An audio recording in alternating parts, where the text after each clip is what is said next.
All right, you heard from Patricia Visagie there, and as she mentioned, this gathering will continue for much of the week ahead until Friday. In fact, she joins us now live from the CSIR convention in Pretoria to reflect on what's emerged so far. And Patricia, no overstating just how important gatherings like these are, given how desperate we are for solutions to the myriad of the country's problems. Well, definitely, and this is where the leaders of the country, the leaders of the continent, and perhaps the leaders of the world at large hope that they can actually come together and really interrogate the problems, the current problems of society, and hopefully through the barrel of science, technology, and cutting-edge innovation, they can come up with solutions to modern-day problems. And you've got literally everybody from all parts of the world, more than 5,000 delegates that are coming together here, and of course the various exhibitors who are showcasing some of the scientific and technological products that are at the center, of course, of finding solutions of some of the world's problems. South Africa having a fair share of problems that the country is currently battling with. So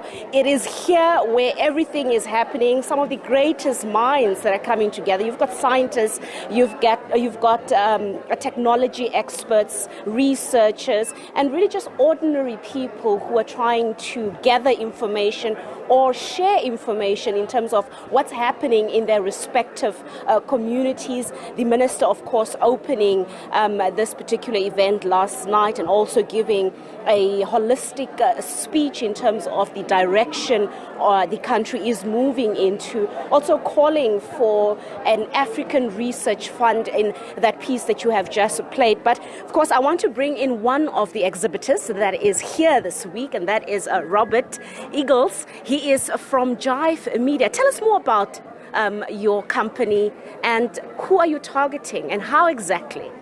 Well, thanks very much. We're really excited to be here. As you were talking about, people getting together from across the continent to try and solve some of the biggest challenges we face, but through research and innovation. But of course, what we really believe strongly is that the research is well and good, but until you engage audiences outside of the research community, you're just speaking to the choir, and you actually have to talk to people who are able to make changes out in the world, make changes in business, in policy, in the environment. And so that's what Jive Media Africa does, and we're excited to be playing a small part in that larger process. We work with leading minds, the researchers, the scientists, the innovators, and we help them to craft and shape their messages for public audiences, because of course public audiences aren't versed in the language of science and the culture of science. So you're the vehicle that transports the information, the science, and really whatever is new that they've come up with, and you find a way to package it in a smart way and you take it to the source. Absolutely, and we believe that culture and people's own experiences of the world are the way in which we can reach them. So hence Jive Media Africa, we're saying that if we want to be making positive contributions in the world, we've got to do that with some fun, some excitement, some energy, and so that's why Jive. And perhaps we can think of ourselves as a channel, as a vehicle. We often think of ourselves as a translation agency. We're translating from the world of science and technology into the world and the lived experiences that people have in their daily lives. When we talk about young people, they are often the target market of technology. That's the space that they all dwelling in. How do you find relevance to make it simpler for them to really understand the message of the day?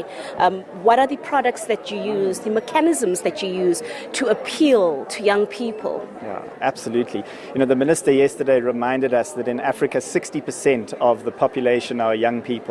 And that is an incredible opportunity. He said that's our biggest asset, because young people have the energy and the enthusiasm. We need to give them the tools that they need to be able to innovate, to be able to create, and then we can actually make those young people an asset for the whole world.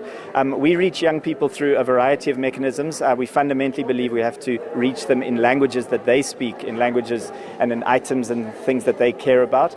We've got a couple of programs. I'll mention the Science Spaza program. We're working with clubs. We've got a hip-hop program where we use hip-hop as a way of engaging young people with research. This is the Science Clubs program. I don't know if you can see that, Science Spaza.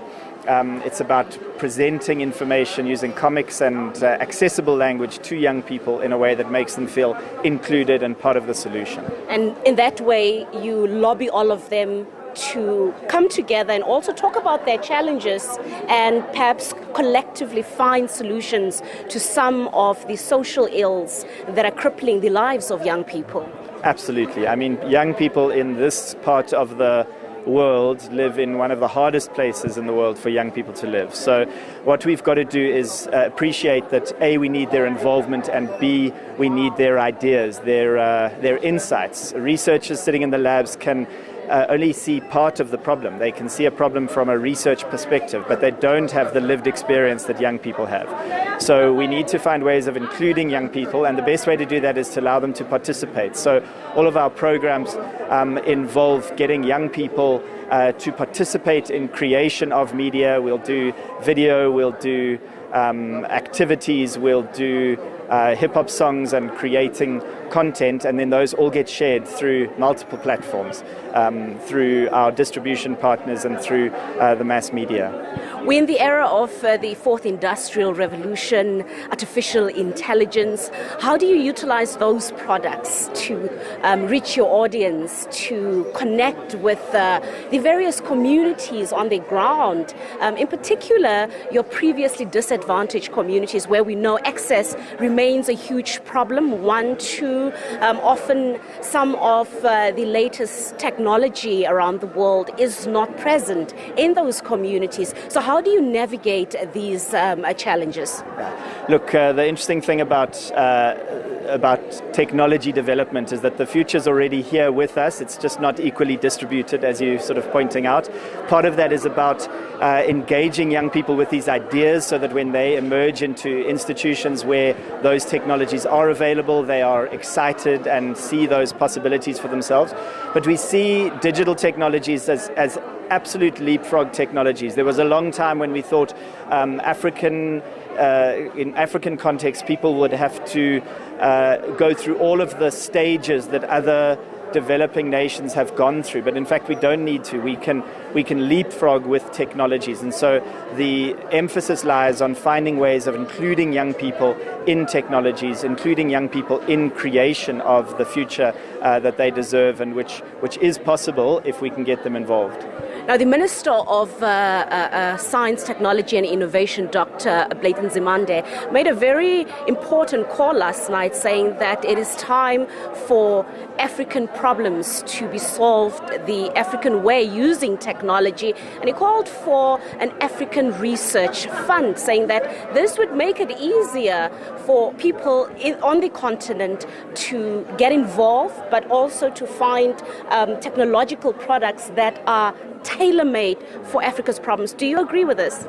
100%. I mean, we have this opportunity now, and we have because we face these significant challenges, we should also be the ones who are involved in addressing those challenges.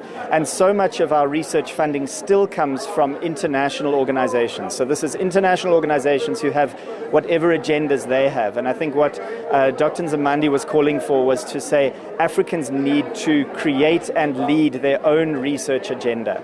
And that's only going to happen when Africans come together. So that's the networking of African researchers, collectively petition and gather resources together, and then actually get together and create those agendas, and then get down to the hard work of research and innovation, and ultimately where we come in, sharing that knowledge with broader communities so that people can get involved.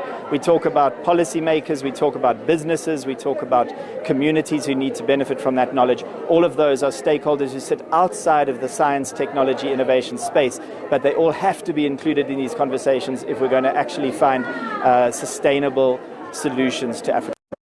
Right, thank you so much. There, of course, one of the innovators, great minds that's here to present products, but also to participate in the important discussions that are taking place this week, and this all to see how exactly can science and technology be placed at the center of government that we know is providing services to people, in particular ordinary communities. How can science be the driver of governance, of finding solutions to society's problems? So, of course, as we know, we're also in the period of the 16 days of activism, of no violence against children. So there are also special plenary sessions where this will also be, top of the agenda, where some of the role players will be engaging in discussions to see exactly how can science be used as a communication medium, for instance,